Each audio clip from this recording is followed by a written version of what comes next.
I am the director of SNAAP, Special Needs Advocates and Parents, and we are now affiliate of NOFAS, Nebraska.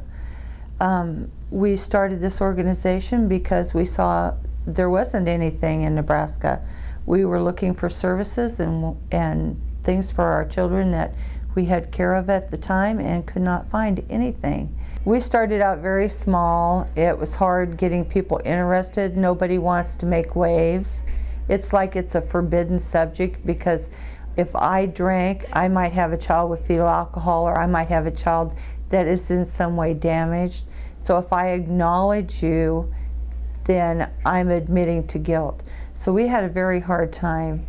As they learn, they want to know more, so we get invited to more places, or they might ask us for information regarding a certain child in their classroom. If you would like a training on fetal alcohol, we have been to the Nebraska Senate. We've trained out at the Pine Ridge Indian Reservation.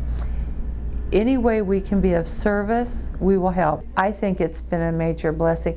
NOFAS was a good help in that. I learned a lot of information from the NOFAS site. We had a lady who we had suggested she take her child that she was taking care of and have her tested, and she came back to tell us that the child was full-blown fetal alcohol and that she's parenting her totally different now because she realizes the child is just not a behavior problem. She actually is seriously damaged, and so now she seems to be able to understand and is a little more loving because she realizes that the child is the way she is. Not long after we first moved to this town, we saw a little one in diapers, maybe a year and a half old, walking down Main Street, no adult anywhere. And we stopped and picked this child up and went looking for its parents. We found his mother in the bar, and she was drinking. And we said, "We found your child walking down the street. We were afraid he was going to go out and get into the road and get hit by a car." And she said, "Oh, just put him down anywhere, he'll be fine." And we discovered they're raising children in bars there. We know there's a lot of issues with alcoholism on the reservation and in the small communities around the reservation. As we went out, you have to go through White Clay, which is in Nebraska. It borders the reservation.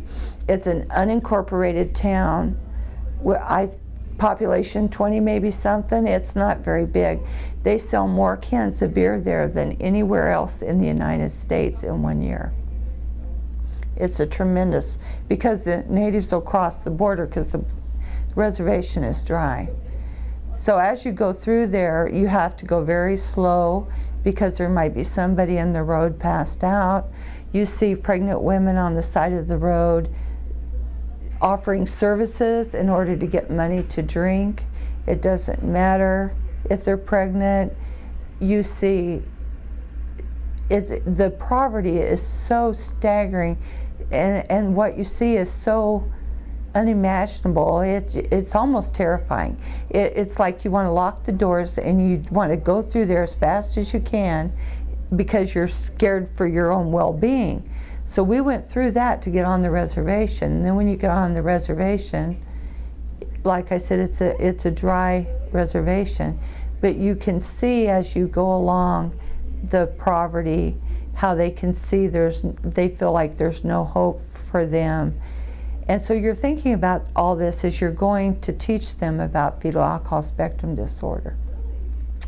So when we get there and we arrive at our location and we go in, she has several foster parents sitting there waiting. Sometimes they come, sometimes they don't, sometimes they come late.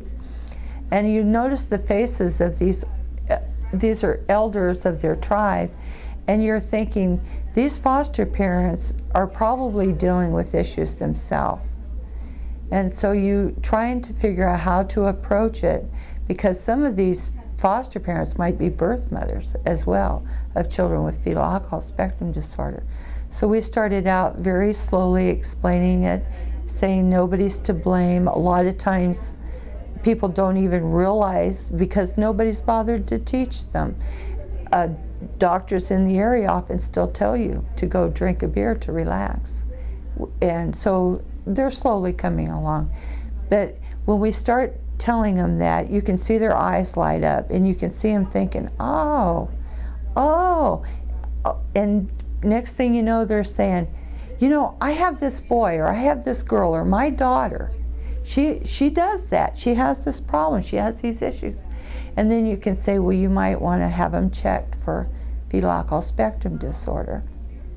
That was the most shocking thing I think we've ever seen. If they could put the judgments away, we can do more as a community and as a people to help those that really need the help.